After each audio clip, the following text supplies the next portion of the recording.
Hello and welcome to the Capital Games Podcast. I'm the Wiz. And I'm Zero. Zero. How you doing? Pretty good. Good. Been playing a lot of Dead Link and a lot of them's fighting herds on PC. Yeah. We played a little bit of that on Friday. I busted out the arcade stick that you recommended to me, and I quite liked it, so that was fun. I guess the only question I have to ask you is, what are you dressing up for in Halloween? Honestly, it's probably just going to be a quiet Halloween. Probably just end up kind of just huddled in my living room. Probably play through the new Winter's expansion for Resident Evil Village and maybe Bayonetta 2 for Halloween. So that's likely my plan, just to probably do that all day. Yeah. So you're not one of those weirdos who like to dress up for Halloween when they're 40 fucking years old? You're not one of those guys? No, honestly, I was actually more of the person who kind of like the Halloween gatherings where dressing up in costume was kind of an optional thing. Yeah. And, just having like just really good Oktoberfest beers and stuff with friends, or just interesting Halloween variant liquors and stuff like that. And just having good food with friends, maybe having a horror movie play in the background while everyone's just kind of talking, hanging out with each other.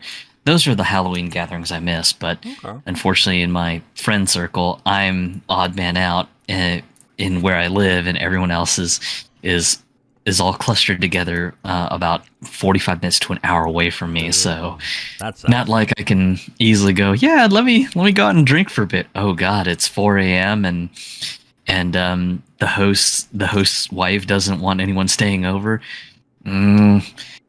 Wow, this sucks. I'm gonna have to sober up for a while. That, and well, just when if I were to try to invite everyone for a party to my home, everyone would probably be like, ew, I gotta drive an hour? Ew. Yeah. Right. Yeah, I understand that. When I lived in Texas, I didn't have much friends in Texas really, but anybody I knew, I was about an hour 15 away from everybody. So it would always have to be at like a location where we all could just drive. And after a while, it just was like, yeah, I don't want to do this. Like this sucks. But yeah, like I have an unnatural hatred of Halloween. I really do. And it's not with kids. Like, I don't mind kids. Like, I don't mind kids coming to my house, knocking on the door, saying trick or treat with their cute little costumes. That's fine. Like, I think that's cute. I'm like, oh, it's adorable. Here's a little candy bar, you little stinker. There you go. It's so adorable. It's the adults that I have an issue with. I still remember times not only in Texas, but in New Jersey, where trick-or-treating was happening, and there were like 19, 20, 21, 22-year-old like adults who are trick-or-treating like they're 5 or 6. And this one time, like, God, I remember this one time I saw one, they're like, trick-or-treat, and the guy had a deeper voice than I did. And I'm looking at him going, bro, really? It's just like, really? It's like, what, man? I'm like, dude, you can bench press me. What are you doing whatever, here's a Snickers. Get out of here. Get out of my lawn. Get off my lawn. Ugh. Yeah, truth be told, if anyone from our Discord server ends up wanting to do like a fighting game lobby night on Halloween or Halloween weekend, or just getting together and playing some Vermintide 2, I would not be opposed to that, because just some of my best memories in the last few years have actually been just doing Halloween gaming lobbies, where it'll be like, hey, this new spooky game is the new hotness, so let's all log in and play this game or whatever. And of course, just everyone just kind of gets in the mood, like, oh man, that sounds great, I'd love to do that. Yeah. And then just some of us end up cracking beers and stuff, and it's just like all right, let's get down to it. And then just everyone's just kind of having a blast and everything. So just just those are some of my more fun Halloween memories of the last few recent years. Yeah, Vermintide 2 is a lot of fun. So that if we're doing that, I'm down for that. I would definitely go for that and possibly record it for the podcast too, just so I can have the video of that. I don't really have a positive memory of Halloween, really. Not that I've had negative memories, but like even then, I'm like I just never liked Halloween. I don't like.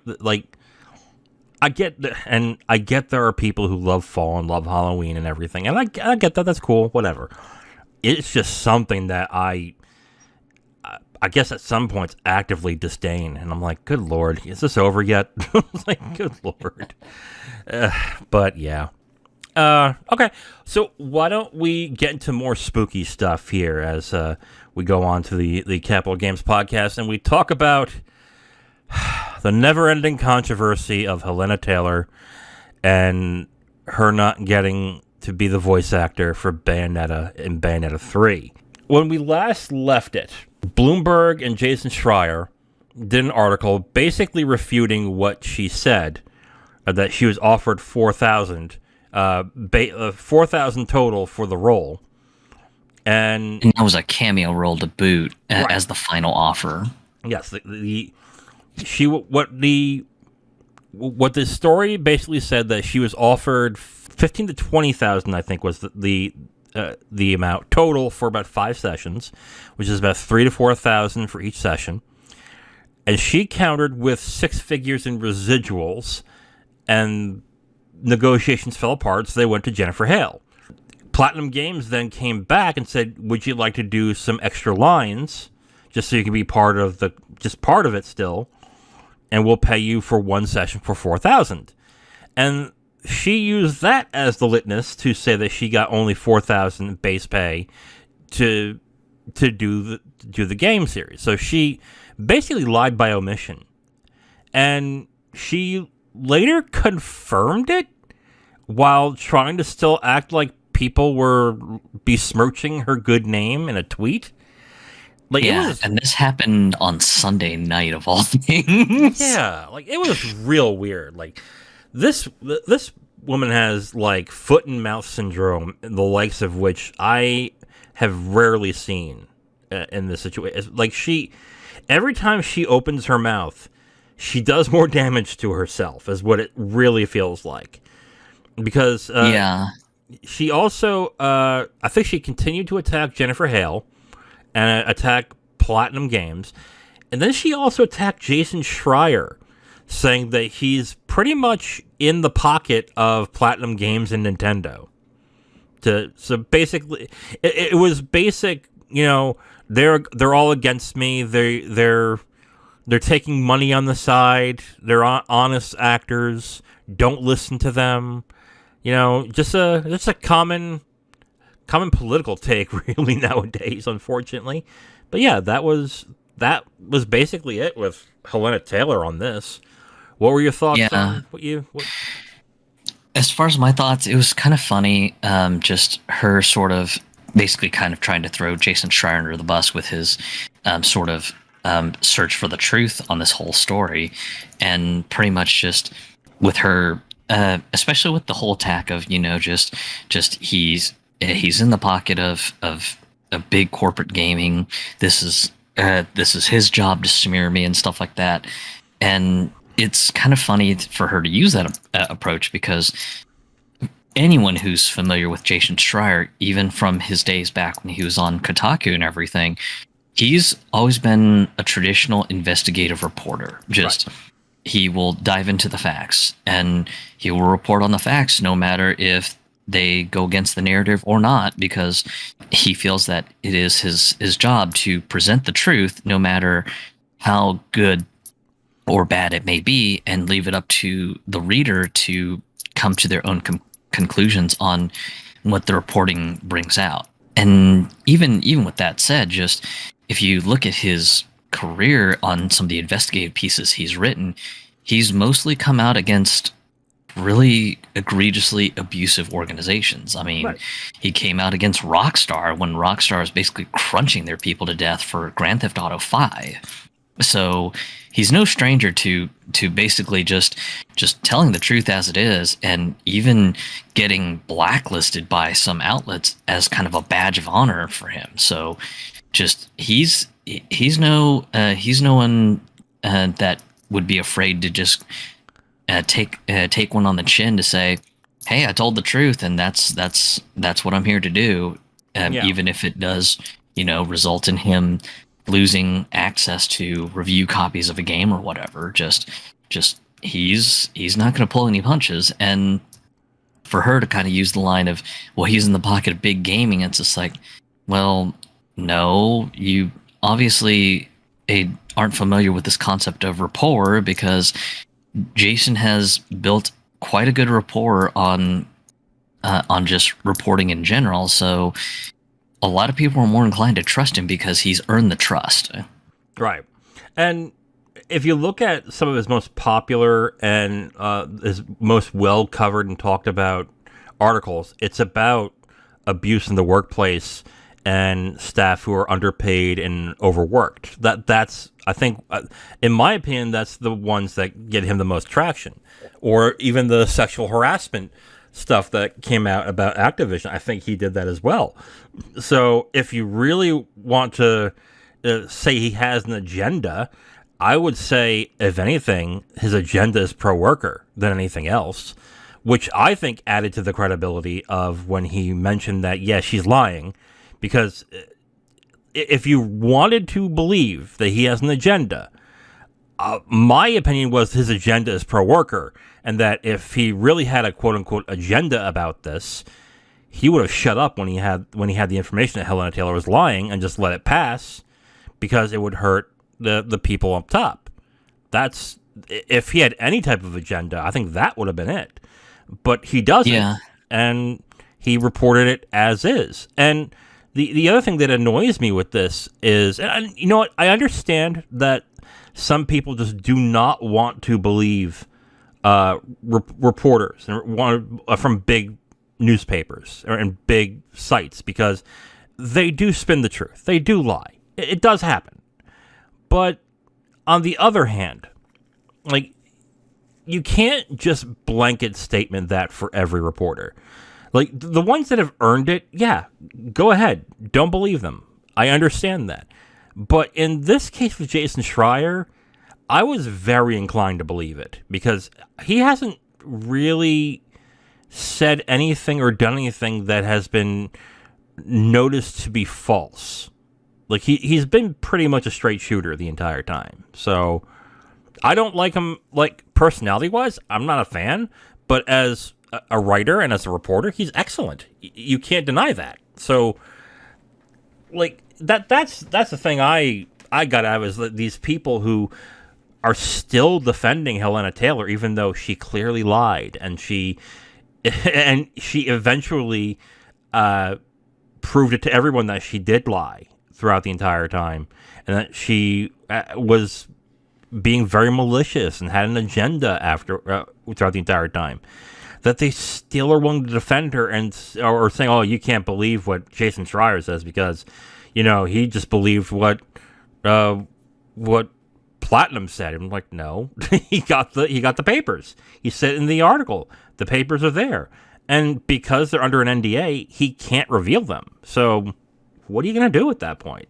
And it's kind of funny because pretty much now the onus is literally on Helena Taylor, and if she wanted to just double down on proving she's right, there's one way she could easily do it. But we all know the documents that she would reveal wouldn't put the narrative in her favor, which is just produce the contracts. She's already broken the NDA by speaking about this. Just the only thing left is to, show us the documents. If you're so hard up on this whole thing that, just you claim that you just want it to blow over and just forget about Bayonetta in general, but yet also you're making a huge fuss about it, one way to vindicate yourself, if you oh so believe it, which is produce the docs. And with her not being willing to produce the docs and using the tried and true way to shoot yourself in the foot, which is to say, just trust me, bro. Yeah. Not really a good way to make your case. No, it's not. And she's, at this point, she's hurting her own cause at this point. I honestly think at the end of all this, she just wanted to inflict maximum harm. And I believe this 1,000%. This was not a means of workers' rights and trying to get good pay. She was just vindictive and wanted to cause the maximum amount of harm that she could when she didn't get the pay she wanted. And yeah, we talked about this last week, and I'll say it again. When it comes to voice acting, I mean, in gaming, it's a luxury. It's not necessary. It really isn't. With the exception of like overly cinematic games, you could have Bayonetta 3 without voice acting. You could just have like to move the story along, to have high res, very well textured photos with text boxes, and it would serve the purpose just fine, because it's the gameplay that matters. And you can have just a random developer do grunts and ha and stuff like that for the voice acting when it comes to the attacks. Like, you can do that no problem. The fact that she felt, number one, she felt she deserved it, and number two, that no one should play that because she is Bayonetta, is just like, that was the other thing. I was like, okay, lady, it was bordering on delusion to a certain extent, I think, that she was acting that way. Yeah, and even playing devil's advocate on the whole workers' rights angle and trying to fight for voice actor pay, she did more damage to that than anything, because of course now the onus is going to be so hard on the next person who has a legitimate grievance against maybe something going on with just the voice acting industry. And unfortunately, just if people have learned anything from this event, they're going to demand so much more proof. It's just going to be okay, well, we're not going to repeat what happened with Helena Taylor. Do you have the proof? And unfortunately for this person, they're probably going to end up clamming up and going, well, I do, but the minute I produce it, I'm going to break NDA and I'm probably going to be blackballed forever. Right. And it's just going to be a real goddamn shame. And just, it's just really, really, really freaking sad. And, that's kind of what I take out of it from anyone who's trying to argue, but Helena's trying to make a point about, workers' rights and how voice actors are underpaid. Well, big problem there, genius. Just, she completely botched the delivery on this whole thing by lying by omission and, making this fight all about herself. This doesn't help the cause. It makes things worse. Right. Like like you said, she essentially made it much harder for the next person to speak out, because then they're going to have to put themselves in legal jeopardy in order to do it. And she basically took everyone's goodwill for granted and destroyed any chance of somebody else making progress in this. And that's pretty bad. And there's all because she just wanted to be vindictive. Like, I honestly refuse to believe now that she was trying to be a moral crusader on this. She just wanted to hurt the game and hurt the sales. That's all she wanted to do. She just wanted revenge. Because if she was really worried about getting the job, she should have talked about this much sooner. Like, much sooner. To the point where if there was enough of a stink, then maybe Platinum Games would cave and go, okay, fine, we did record this voice actor. We were already recorded the voice actor, but we'll bring you back on for something, and we'll pay you pretty well. You could have had that, but they She didn't. She waited for the most opportune time for Platinum Games for the game to release to then just apply maximum hurt. And I just do not feel sorry for this woman. I really do not. Like, in the beginning, I was like, that sucks if it's true, but I got questions. And now I'm like, okay, you know what? Anything that could have made me feel sympathy for you, I no longer have it. Like, you've just wasted that. And on top of that, she just hurt the quote-unquote cause that she was trying to champion. Wild conclusion to this whole saga and everything. And honestly, just it's been kind of a Streisand effect, because today the review embargo broke for Bayonetta 3, and overall reviews seem to be good. So just combine good reviews with bringing a lot of attention to the game, and a lot of casual people who would have had no earthly clue what Bayonetta 3 was. Now you've got them curious on the third game. Yeah, just I foresee this one probably doing all right in the sales numbers. We talked about it last week too. Before this, I thought 3 was going to do less than 1 and 2, but I think now it's probably going to do more than the first two. But there are some people thinking that it's going to sell more than the actual franchise has sold in total, which I do not see. I see no way. Yeah, I see a 1.5, 1.6 million when all things are said and done. That's what I see in this. People who are saying, "Oh, it's gonna go like 3.5." No, and yeah, I mean, she not only hurt her cause, she helped the people that she wanted to destroy. So, good job, I guess. All right, let's move on to the next topic. Zero, Konami had a live stream this past week. Yeah, that's right, Konami. And it wasn't for pachinko machines. Oh, Lord. All right. They had what was called the Silent Hill Transmission, where they announced and revealed a bunch of new games that are coming out underneath the Silent Hill brand. And this is big because Silent Hill hasn't had a new release since, what, the 2 and 3 remasters? Yeah, I believe that was really the last new thing that happened for them, because the last truly new game was Silent Hill Downfall, which was a PSP game. And then after that, it was, hey, by the way, we're doing a PS3 and Xbox 360 remaster of 2 and 3. Yeah. And then I think the sales numbers for those two, I think, were just okay, not really great or exceptional. It was just kind of, it's okay. Yeah, but the reason why I believe those didn't do as hot as they could have was because of the problems that those ports had. I thought one of the problems that the PS3 port had was a music issue. That music wasn't popping up when it should, but okay.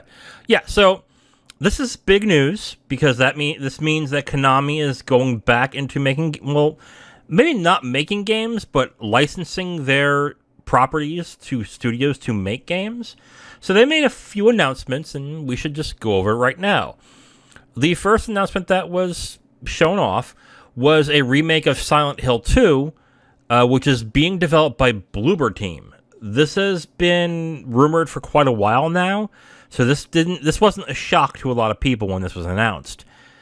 But this is going to be a PS5 console exclusive title for about 12 months, and it's going to be on PC, and it will be released, what was it?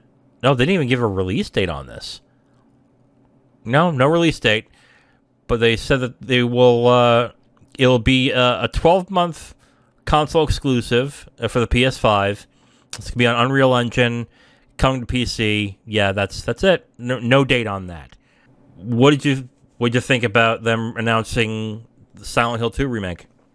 It's neat, but I think my concerns echo most of the community's concerns, which is this project is being put into the hands of Bloober Team. And for anyone not familiar, Bloober Team's history has not really been great or exceptional. Just they've made a few sort of C-list style horror games. The most recent one would be the Blair Witch game that came out a while ago, and that one wasn't wasn't too great. And if anything, I think some people had said that they felt the game was repetitive to boot. So a little bit concerning. And honestly, just I think really the thing that I just kind of come back to just when I think about Bloober Team is it just seems like they get so wrapped up in scope creep that just they're just all over the damn place with just everything. And really just I think that if they maybe had a change in leadership, maybe just a better manager who can actually put their foot down and go, hey, either we got to knock off the scope creep idea and just throw it in the garbage, or put it in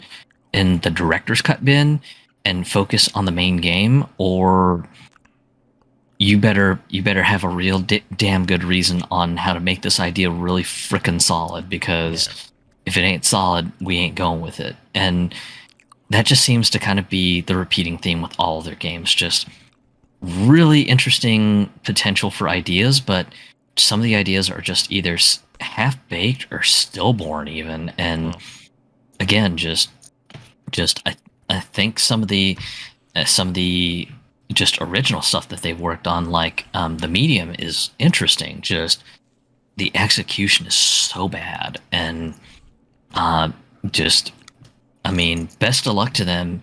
And maybe it'll be different because maybe Konami's going to demand more regular checkups, and maybe Konami will be able to put their foot down and go, no, just focus on what you're supposed to do. Don't do this thing. You don't have a clear idea on how it works. Just knock it off, move on. So maybe we'll get that out of Konami. I don't know. Now, to be fair to Bloober Team, they did release Observer, which got good reviews and has kind of a following. So it's not that they're completely inept at what they're doing, but you're right. From what I've heard from a lot of people when they heard that Bloober Team was doing this, is that they're all right, but they're not that good that I wanted them to have the Silent Hill 2 remake. But yeah, maybe Konami can rein them in and just have them concentrate on just doing the game and not doing all sorts of different and unique things. Just concentrate on making the game good, and that'll be it. And that could be a good thing for them, because if they knock this out of the park, they can get more work easily after that. But if they screw it up, they're going to be in some trouble. So we'll see how that goes with Silent Hill 2 Remake. I played this on Xbox years ago, like the original Xbox, and I liked it, even though I'm normally not a horror fan, but I actually enjoyed Silent Hill 2. But I don't think I've ever wanted a remake of it, so I'm not entirely. I know that there is a fan base for Silent Hill. Did they really want a remake of Silent Hill 2 though? Yeah, I mean, that's where things get real interesting. It's an honest question, because I'm not throwing shade at Silent Hill 2, but it's just not one of those games where people were clamoring to replay the game. Like, I don't hear of many people who are like, man, I'd really like to go back to Silent Hill 2, but damn those cumbersome systems. I wish they could just redo it. I don't think anybody was asking for that. So maybe they'll do something that will make it appealing, but that's the other thing. Like, I don't see how this will sell very well. Maybe I'm wrong, but we'll see about that. And it's kind of funny because with the history of Silent Hill 2, in its original release, it was not at all popular. And then it sort of kind of got a cult following. And then when the remaster for PS3 and Xbox 360 was released, it kind of got a bit of love for the game and everything. So yeah, it's kind of got a weird history. So maybe Bloober Team can kind of capture in on just what made people sort of fall back in love with the game. I don't know. Just we'll have to kind of see where the rubber hits the road. So. Yeah. So let's move on to the next announcement. Konami revealed Silent Hill Townfall? That's a terrible name. Silent Hill Townfall, developed by Annapurna Interactive and No Code Productions. There is literally nothing else about this game. That's it, just the name. Yeah, the teaser trailer that they released on it makes it look like kind of like a third-person walking simulator sort of thing. Right. Maybe with kind of a visual novel element. It was just really hard to tell what this was even about. So, which makes sense because Annapurna deals with a lot of games that have rich stories and like very detailed or very complex stories. So that makes sense to me that that's the type of game that they're doing. But yeah, there's nothing much more to talk about with that other than like Annapurna is working on it. And if anything, I would venture to guess that Townfall would probably be the first one that gets released. Because if it's just a walking simulator or it's just story-based, I can imagine that not being too hard to get done. So there's that. So, I mean, with it being an Annapurna game, it's probably going to be good. Just okay. Annapurna generally has a pretty consistent, I guess, a consistent track record with all the games that they oversee. So I don't really foresee this one being terrible. So it's likely going to be a fun, deep lore cut for anyone who's into that sweet, sweet lore. But yeah, I would say just for anyone who is really into the Annapurna walking simulator and visual novel type of games, yeah, you're probably going to be in for a great time. Yeah. Yeah, Annapurna is, I guess, a more serious Devolver, I guess is the best way to call them. So, yeah, that'd probably be an apt analogy. Yeah, so we'll see when they said they're going to show off more soon, so we'll see when that happens.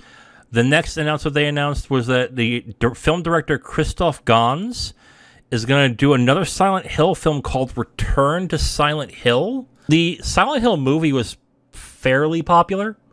It wasn't like hugely popular, but it had its fans, so I guess those people are going to be pretty excited with that. Other than that, was there much to talk about with that? Not really. Yeah, and to kind of tail into that one, there was also a interactive streaming series that was announced as well, called Silent Hill Ascension.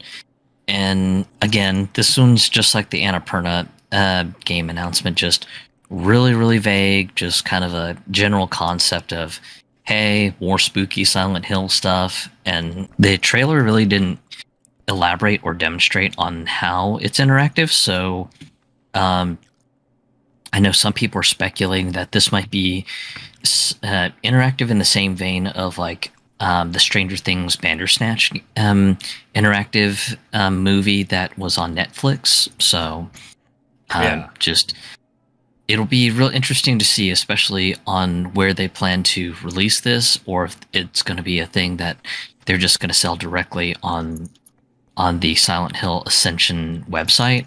Just it's kind of hard to say. So just that one was a bit interesting. I didn't really have much on what I made of it and everything. Yeah. I mean, it sounds like, what was the name of the Japanese, the IntelliView to a certain extent? Wasn't that the one where, oh, that was the one where people... No, that you're thinking the Satellaview, which was the Super Famicom system that connected to a satellite, and you could play episodes of a video game. Okay. But there wasn't really much interaction with that. It was just kind of like if video games had sort of like an episodic TV show style release. So that was kind of I guess the motivation behind the Satellaview, just something to get players excited for like the next week for the next episode of the video game that you were playing or whatever. Okay. All right. So I got that wrong. But yeah, that looks interesting, but I guess it's like a voting system where you can decide where to go next. I guess they don't give much detail essentially with this Yeah. either. So Yeah, which is either that or maybe it's kind of like one of those pick your own adventure sort of books where, you know, something happens and then you just click on the screen to say, "Hey, go down this pathway or whatever," and just you go down that pathway and it might be bad ending number 7 or something. yeah. Okay. The final thing Yeah. they announced in the event was Silent Hill F, just developed by Neobards Entertainment. Again, details are very small, but this seems to be set in Japan. Is the core difference in this game, which I guess might do something a little bit different when it comes to the style of the game. So that's interesting. That is it, really? Like, Yeah. And Neobards, for anyone who isn't familiar with them, they worked on some of the multiplayer Resident Evil stuff for Capcom, and they're based out in Taiwan. So just unfortunately, not really much history to them other than that. I think really the big thing that people were excited about for Silent Hill F was apparently the story's going to be written by Ryukishi07, and if you're not familiar with him, I wouldn't be too surprised because he's mostly done Japanese visual novel work. Things that he's mostly known for is the Higurashi visual novels. He also worked on some of the screenplay stuff for Key Studio, and those are the folks behind such depressing animes as Kanon and Little Busters. So if you're into pretty sad Japanese visual novels or anime adaptations, then yeah, just anything by Key will probably leave you running for a box of tissues to cry into. yeah. Interestingly enough, Ryukishi07 has also had a history of working with Konami in the past too, because he actually helped with a visual novel called Okami Kakushi, which was a Japanese-only release visual novel for PSP. So apparently this guy has had a previous working relationship with Konami, so just kind of a neat surprise to have him working on a actual major IP for once. Sounds interesting, but of course we're going to need to know a lot more of what's going on with that game. And that's kind of the theme of this transmission, is that they announced a bunch of stuff but showed very little to tell you what there actually is. So I don't know, like I don't see these games coming until 2024, 2025 at the earliest. Like, do you think something's coming in 2023? Maybe the Silent Hill 2 remake for PS5, mostly because this could be something that Bloober Team had been quietly working on, Yeah, but true. maybe it got to a state where Konami was like, okay, looks good enough. I guess we're confident enough to announce it and say, hey, this thing is real. So, but that's personally speculation on my part that maybe we'll see Silent Hill 2 remake sometime next year. Yeah. So this is basically a stream to say, hey, we are doing Silent Hill stuff, essentially, but more details to come as to what that stuff will be.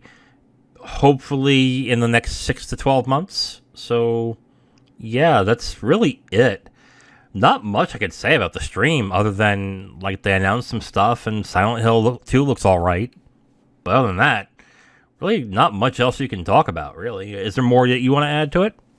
No, I mean, just I hope that Silent Hill fans are getting what they want, because I know the franchise has unfortunately just been sort of languishing for the last while, considering the last major console release was Silent Hill: The Room for a major console, and I think that was maybe Xbox 360, maybe PS3. I forget which console that is, and I thought The Room was PS2. I could be wrong on that, but yeah, I thought it's PS2, but I don't know why my mind wants to gravitate and say, no, it was PS3, Xbox 360. Yeah. But there was Homecoming and Downpour, which is the Xbox 360 PS3 games. So, yeah, yeah, I'm not entirely sure either. So It's been a Yeah, while, I guess is the point that we're getting across here. yeah, and I mean, as much as we joked in the beginning that just they're not doing a pachinko thing, the pachinko game really wasn't great either because there's actually a woman on YouTube out in California. She ended up actually buying one of the pachinko machines, and apparently just if you want to play for the story and everything, one, it's all in Japanese, so good luck. Hope your reading and listening skills are pretty good. But two, just the conditions are so narrow. And that's with her owning the machine and manipulating the odds and everything, because there were some service dip switches that you can actually play with on the machine and everything to alter the settings and the odds and everything. And yeah, just even with her like manipulating some of the stuff to try to get further on the story, just she can't really seem to get a steady beat on progress and everything. And it's actually kind of great that Japan won the Olympics too, because when that happened, there was a major morality crackdown to try to clean up Japan's image to the world when they were hosting the Olympics. And one of the things that happened as a result was seedy pachinko parlors pretty much had to be stuttered. And when this happened, Konami freaked the fuck out and we're just like, oh god, we bet on the wrong horse. Sell, sell, sell. Yeah. And divested themselves completely of the pachinko stuff. Honestly, just my heart goes out to the Silent Hill fans because they have not gotten very much love. Right behind them is probably the Metal Gear fans with how awful Metal Gear Survive was. I know Castlevania has been doing pretty good with some of the remaster projects that they've been doing, like the Advanced Collection, which was great. And then, of course, Castlevania Requiem for anyone who loved Rondo of Blood and Symphony of the Night. So yeah. Castlevania's in an okay shape, but yeah, just Silent Hill fans, my heart goes out to you because I know you guys have been oh so deprived. Yeah. Okay, so let's move on to the next story. Last week, the Uncharted, Uncharted Thieves, the Thieves Collection, I think it's called? Legacy of Thieves, I think. Legacy of Thieves Collection? Okay. The Uncharted Legacy of Thieves Collection was released for PC this past week. And the story that was going around this past weekend is how not great the player count was on Steam for the game. Max player count from this past weekend shows that the game made upwards to about 10,000 concurrent players at the time of its release, which is very low compared to PlayStation's other sales, which like God of War, which I think got 70,000, and other games like that. So, Zero, what were your thoughts when you heard about the potential sales and player count of the PC version of Uncharted? It was a bit strange to see, especially since just a lot of people were just like, want to play some of the final Uncharted games that close out the saga, but, just don't want to buy a PS4 or whatever. And, of course, here it is on PC, and, of course, just it's kind of underwhelming as far as the numbers go. But in addition to that, apparently there's some weird performance problems with the game too, because some people have been saying that just they'll have like just absolutely insane killer systems that should easily be able to do like 120 FPS and 4K, but yet just these systems will just struggle and chug, and a lot of weird graphical options are just not there, like depth of field. The inability to just turn off motion blur and stuff like that, and then just weird QA bugs all over from what some people are reporting. And then this is not going to affect people in the West, but this is kind of a weird restriction to see on this game. But apparently, if you live in Japan and you buy the Legacy of Thieves collection with a Japanese account, apparently you will only get the Japanese language interface, and you will only get Japanese voice acting for the game. Huh. So you can't even toggle the English voices either if you're in Japan for some weird reason. That's weird. So I didn't know they were having technical issues with the game. I just thought the sales numbers were that way because the first three were never released on PC. And if there are certainly people who have not played the Uncharted games and are interested in it, I doubt they'd want to start with 4 and then hopefully 1, 2, and 3 get released. I think a lot of them were looking at this release going, yeah, but I'm not familiar with the franchise, so I'm going to be lost on certain things. So why not release 1, 2, and 3 as well? That's weird. Why just 4 and 5? Or why just 4 and the Lost Legacy? That's a strange thing to do, and I think that cost them in sales too.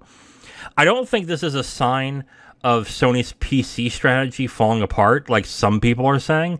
I think this is just a release that people wanted more out of and just didn't get exactly what they wanted. I think if they released all 5, these sales numbers would be a lot better, but they didn't. They only sold the last 2, so that's my thought on it. I think that's why the sales and the player count is not that great right now.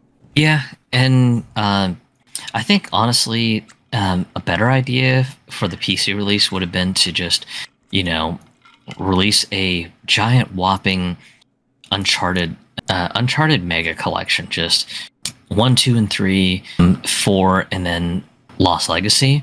Unfortunately, the PS Vita one will stay on the Vita because of the weird touchpad features and everything. So, not really a great way to muck about with that one. But yeah, just the fact that they didn't do sort of like a mega collection covering 1, 2, 3, 4, and Lost Legacy, I feel is a lost opportunity.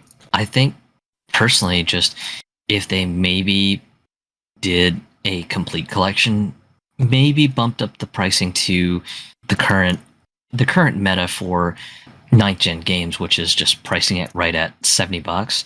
I think that could have potentially been a great avenue to just get everyone into the Uncharted games in general, because at that point you would have the entire collection, and anyone who wants to start from the beginning of the saga and just go from there, it'd be a great way to play. But here we are, just Sony just had decided to just go, well, let's just do 4 and Lost Legacy and just call it a day for PC. And maybe it's just my odd opinion on it, but with just how cheap the original trilogy collection has been on a PS4, especially with PSN sales and everything, I think just valuing that stuff at maybe $20 isn't really too bad of a value proposition, and I think it would have still had a potential to have strong sales numbers and everything overall.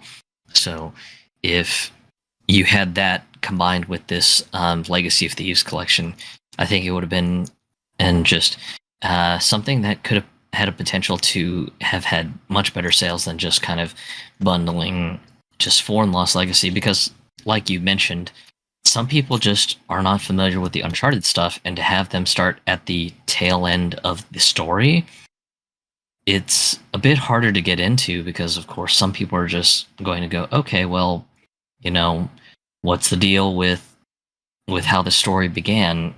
Where is this the history of the characters or whatever? So just honestly, it's a good point in my opinion.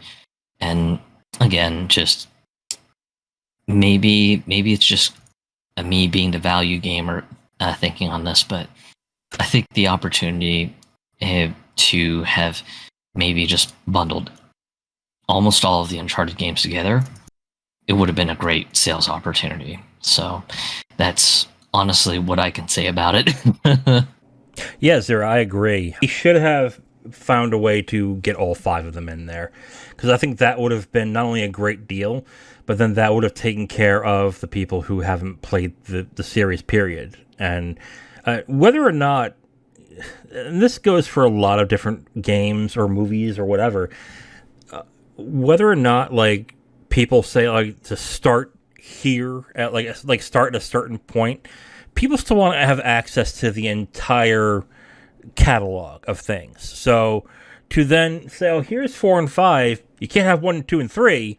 I think was just a bad sales technique on this one. If they do decide to do 1, 2, and 3 and put it on PC, I can see 4 and 5 selling very well when that happens. But until then, I think these are the best numbers they're going to get. I mean, and when they have sales, there'll be people who will buy the game. But yeah, this was a missed opportunity. I agree with you. It just, they should have found a way to get all 5 of them in there, even if that means like the first 3 games aren't as pretty and polished as the other 2. They should have found a way to put them in there. But they might have had an issue with 1 and the 6-axis controls. That might be why they couldn't do it. But even then, like, to not have all of the games there, I think was a missed opportunity. I hope for the sake of any PC players who have wanted the Uncharted games to come out to PC that maybe Sony revisits the discussion and says, hey, maybe let's try to get 1, 2, and 3 on PC, because maybe that might be a great way to drive up sales and everything, but we can only hope. Let us move on to the next topic. Zero, this is I think something more along your wheelhouse, but I'll just give the minor details and you can move forward from there. The new Star Ocean, the Divine Force, is coming out this week. And if you didn't know that, there's probably a good reason. It's because no one's advertising it. No one's talking about it. And this doesn't bode well for the company Tri-Ace, who develops the Star Ocean games and have been developing them since 1996 with the original Star Ocean and the Super NES. So, Zero, why don't you go ahead and talk about what's going on with Tri-Ace and the new release of the Divine Force. So go right ahead. So pretty much just there was an interesting article that I'd stumbled on a while ago. Just credit goes to rpgsite.net, and I'm sure we can probably drop this link into the show notes and everything. But as of this year, just apparently Tri-Ace has announced that they'll be expecting a huge monetary loss for their company and decreased earnings as of the June 2022 fiscal year. One of the scariest parts of this is that the article that was produced by a Japanese gaming news site called GameBiz had said that basically the company's probably going to have to declare a state of insolvency. So, which that's not great as it is, but apparently just they've been producing this new Star Ocean with no income throughout the following year. So just essentially what that speaks to me is it just sounds like that while making this game, they're just constantly bleeding money just trying to make the game. Right. And in addition to that, it just sounds like that the Divine Force is literally their last hurrah. That if this thing isn't in some way a miraculous commercial sales success, then we can probably expect just Tri-Ace to probably declare insolvency and likely negotiate with Square Enix to say, yeah, we can't keep the studio going, so either you need to buy us out and just absorb us, or just buy the IPs and just help us basically kind of close our company out. So, which is a bit sad to see, because I know a lot of Tri-Ace's games have not been real big successes. In some cases, they've been sort of cult hits. Yeah. So stuff like the original Valkyrie Profile or the PSP reissue of it, Valkyrie Profile Lenneth, probably one of my most favorite of the Tri-Ace games out there. I know the second big game for most people is a Star Ocean Second Story, or the PSP remake that came out. And the sad part is the remakes, both Valkyrie Profile Lenneth and Ocean First Departure R, they weren't actually made with Tri-Ace being involved in them. These were remakes that were done in-house with Square Enix's studio talent. So with these two games, just Square Enix has a bare mention saying original version was developed by Tri-Ace in the copyright section. So, and for anyone who needs a reminder for what major games that Tri-Ace last worked on, they would be the remaster versions of Resonance of Fate and Star Ocean: The Last Hope. Yeah. And Star Ocean: The Last Hope didn't really do too great. It's sitting around a score of 72, with OpenCritic reporting that only 25% of critics would recommend the game to everyone. Yeah. And then Resonance of Fate, I believe, has a very similar sort of issue with them going on, just kind of sitting somewhere around the 60 to 70% mark. And that one was just kind of a graphical remaster. Just there wasn't any sort of fine tuning of the systems, because Resonance of Fate, while it's an interesting game, there are just so many systems, and it's real hard game to get into. I think when I'd last played it on the original release, that is on PS3, it took me maybe 2 or 3 days before I fully understood the battle system. And I was doing like kill combos and stuff like that, and doing massive armor break damage to enemies. And when I got the system down, it was just kind of like, holy cow, this feels really good. Yeah. But at the same time, I was looking at how much time I had to invest over it. I was just like, I had to play this game over three days before just I was able to put the pieces together. Holy crap, this game needs a little bit more streamlining, because what they've got here is awesome, but there could be something like a better tutorial, just maybe an optimized system, just something to streamline this down. And of course, with this 4K HD edition that was released on PS4 and PC, yeah, just Tri-Ace did nothing to improve the game. It was just, hey, here you go, guys, 4K graphics and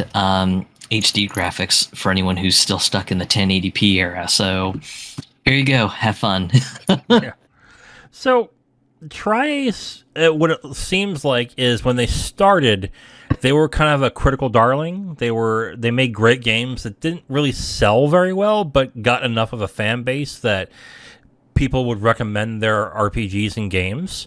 Even though they don't make much money, some studios and some console makers would look at someone like that and go, that's someone worth partnering with, because if they make quality games, whether they sell well or not, if everyone agrees they're quality, it'll make us look like we're quality in return.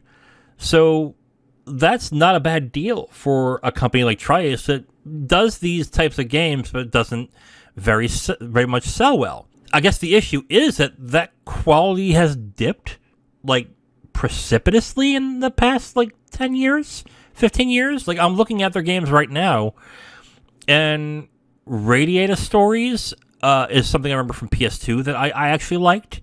But after that, Valkyrie Profile 2 I wasn't a fan of. I hated Infinite Discovery. The DS Valkyrie Profile, I'm going to look at all of them. Final Fantasy 13, 2, and 3. I mean, they did those. I forgot they did those. Yeah, they were subcontractors for those games, so not 100% involved into them, but they were sort of like a support studio, if I remember correctly. And I guess they were a support studio for Phantasy Star Nova as well. Yeah, and Exist Archive, I remember. It was a Spike Chunsoft game, but I remember that getting okay reviews. They kind of lost their way to a certain extent. Like, if you're going to be that type of studio that doesn't make much sales, the only thing you can do then is have the gravitas and the reputation of being a quality game maker, where someone will come up with you with a good amount of money and go, make a game for us. Here's the money. We don't care how much it sells. We just want to look good. And that's like the only other option you have. And it just looks like that Tri-Ace has just not been doing that. Like, they've had their remakes. They remade, you said, Star Ocean: The Last Hope and Resonance of Fate. But even them, they're not selling very well. So what other options do they have? Was there a figure in the article that you wrote that said for them to be solvent again, how much sales they would have to make for the new game? Unfortunately, the translation from RPG site doesn't really have any sort of indicator on how much they would have to make in order to be a solvent company again. As far as the numbers go, this is what they had translated. And I quote, "The article reveals that Triace's sales during the whole year of 2022 had dropped by 42.9%. From 2 billion to 1.25 billion yen. So that 1.25 billion yen figure is roughly roughly about 8.7 million. While the company had an operating profit of 240 million yen, equivalent to 1.7 million in the June 2021 fiscal year, that turned into a huge loss of 625 million yen. So they lost about 4.34 million US dollars in that time period. And then the translation continues with, likewise, their final profit went from 171 million yen to a deficit of 684 million yen. Jesus. So that number became 4.75 million US dollars in deficit. So, yeah, it's just not looking good for them. Yeah. You're looking at probably, and this is just a guess, you're probably looking at something that will have to sell along the lines of a Final Fantasy to help buoy that company and to get more, I guess, more work to that extent. And I doubt that will ever happen. So what are we looking at here with Triace? Does this mean that this might be their last game? From the financials, it definitely looks like it. The only way that I could see them being saved is either A, they nail the sales numbers with Divine Force, and Divine Force ends up being just absolutely beloved by everybody, and just all the critics go, hey, you know, if you want an old school JRPG with new pretty graphics and you don't mind anime tropes, buy. Just and that ends up propelling them to maybe close to Final Fantasy numbers, then that might be one way they save themselves. But I think everything just points to them just dissolving out and either selling the IP, and then whoever ends up buying all the IP just throws the company in the trash and just says, yeah, we'll just keep the IPs, we'll keep them warm, and if we decide to do anything, sure, why not? And it's either that or just another company just buys them out and says, okay, well, now you'll be a sub studio to our main company. Yeah. And in both of those two latter scenarios, the only company I see that would honestly step up would just be Square Enix. Yeah. Just that's really the only company I can think of. And even then, just it would be very hard for Square Enix to just buy the studio out, because they're going to look at the financial performance and go, you guys have been bleeding money. Just maybe you guys are mismanaging the IP, and maybe that's the problem. Yeah. We'd rather just buy out all the IPs and then basically just give you enough money to basically just pay everyone a last paycheck and just say, sorry, company's done. Now we own the IPs. Get lost. And with Square trying to look lean in order to get bought, I don't think that's going to happen. It might, but it would have to be a very sweetheart deal. It would have to be pretty cheap in order to do that. The only other company that might jump at it would probably Sega, because they've had some work with them. But even then, I don't see Sega jumping at that, since they have Atlus, who does a whole bunch of different RPGs. Unless you want to give the IPs to Atlus to do something with it.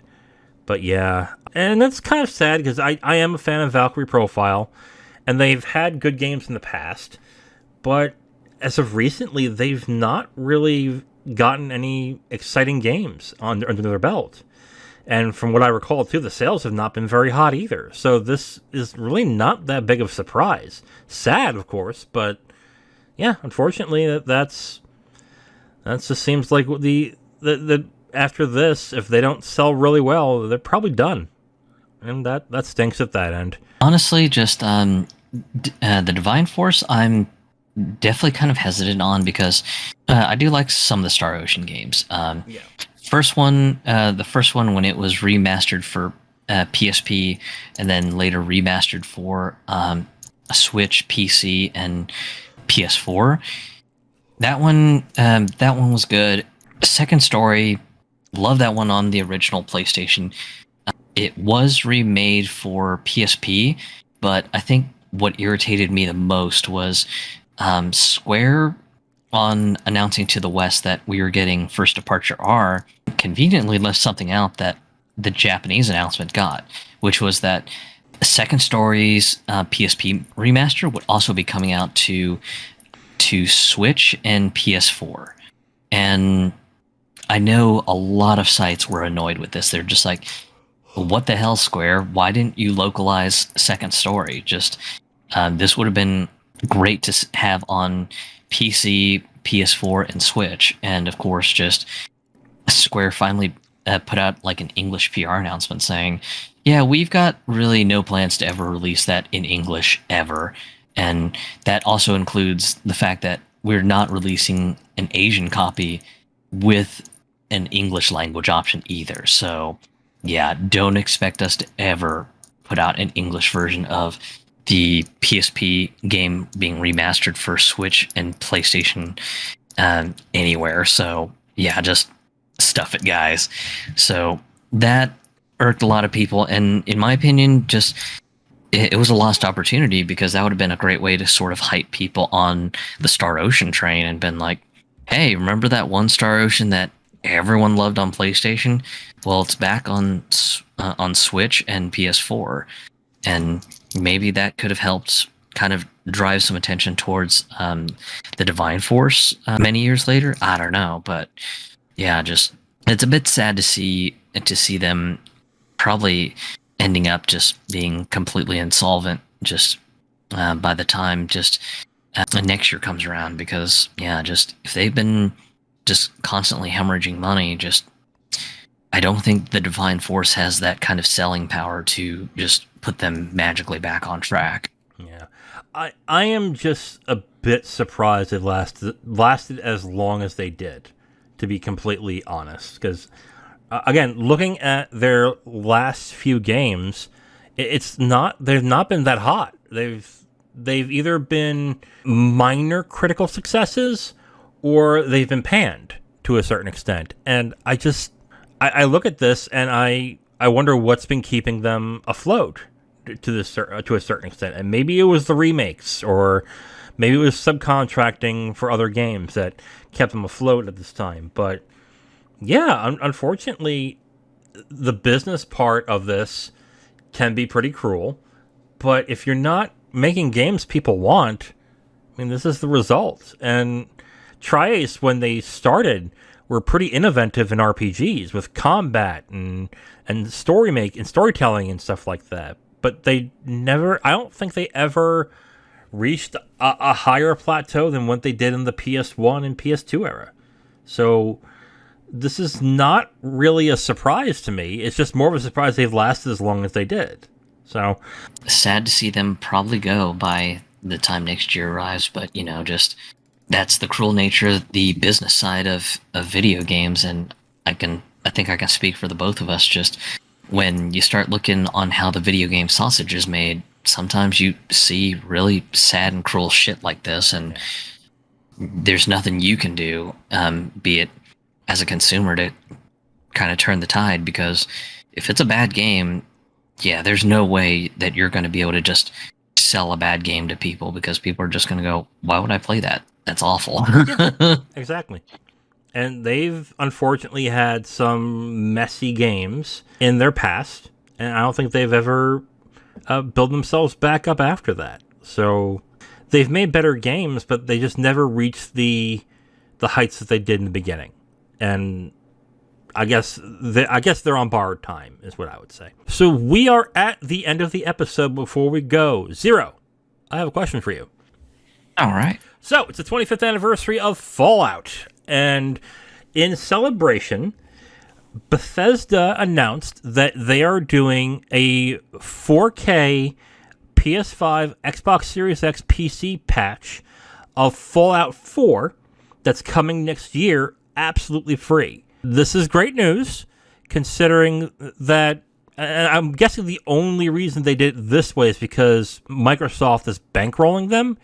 Well, they own them, but they're giving them the money to do so, because any other time, they probably would have re-released this game next year and had you buy the whole game all over again for $70 on the consoles and on PC to get those nice features. So that's good. I like that. They also announced today that there was a first look on the Fallout Amazon Prime TV series.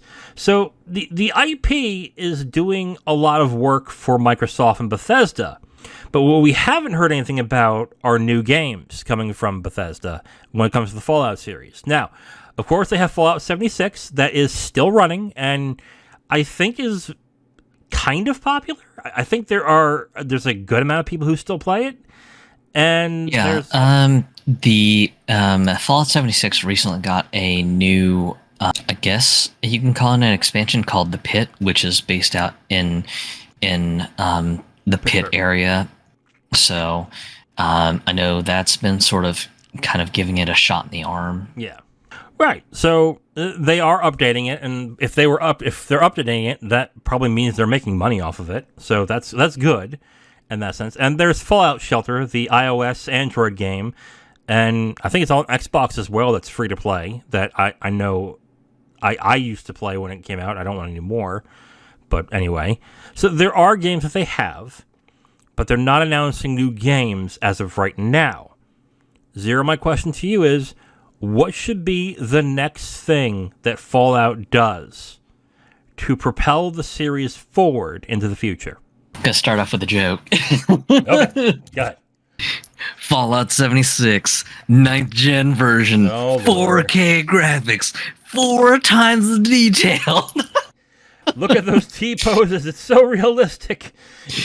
And for anyone who doesn't get the reference, it's from Tom Howard's announcement of Fallout 76 when it was teased before it came out that Fallout 76 would have 4 times the detail and 4 times the map size of Fallout 4. Yeah.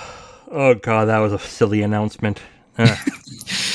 But as far as the honest answer, I'm not really deep in the Fallout lore, so I'll fess up to that much. Okay. But yeah, just honestly, I don't really know if they have any plans on where to go with just the Fallout IP, because I mean, just 76 seems to be trickling money in. I mean, it's no massive sales success, mind you, but it seems to be doing somewhat stable ever since they did a lot of fixing and patching up of things that upset a lot of players initially, even though stuff like Fallout First is just absolutely just a kick in the teeth. Yeah. Especially holding off private lobby games to a subscription feature, just kind of hurts. Yeah. We talked about this a little bit yesterday on the Discord. I think, well, right now, what we're looking at for a new Fallout game, the earliest is probably 2028, 2029, because Bethesda is still doing Starfield. After that, they announced that after Starfield, they're going to do pre-development and development for Elder Scrolls 6. So that's next, and that's going to take a few years. So there's that. I would venture to guess that Fallout 5 will be the next one, but that would be again 2028, 2029 at the earliest. My thought is that they should just hire somebody, give them the engine to Fallout, and have them remake 1 and 2. Just find somebody who can work that engine, and just from the ground up do Fallout 1. Because there are so many people who are fans of 3 and 4 who've never touched 1 and 2. And I think are curious about it and want to experience that game, but can't because it's on PC and it's too old.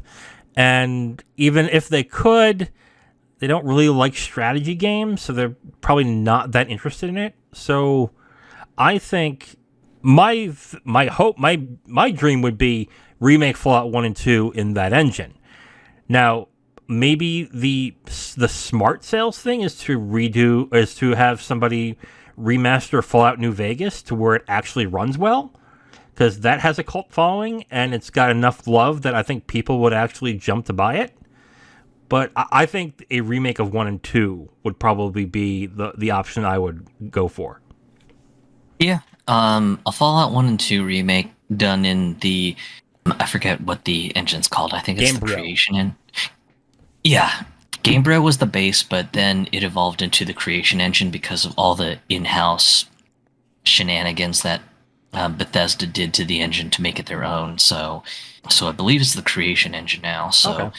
Yeah, just if they were to basically just have like maybe a contracted studio just do like a Creation Engine first person / third person version of Fallout 1 and 2, that could be interesting. A Fallout 3 and New Vegas remaster collection wouldn't be a bad thought either, especially if you bundle both games and get them running for Windows, Xbox, and PS5, and have it running in 4K with ray tracing and all that fun stuff.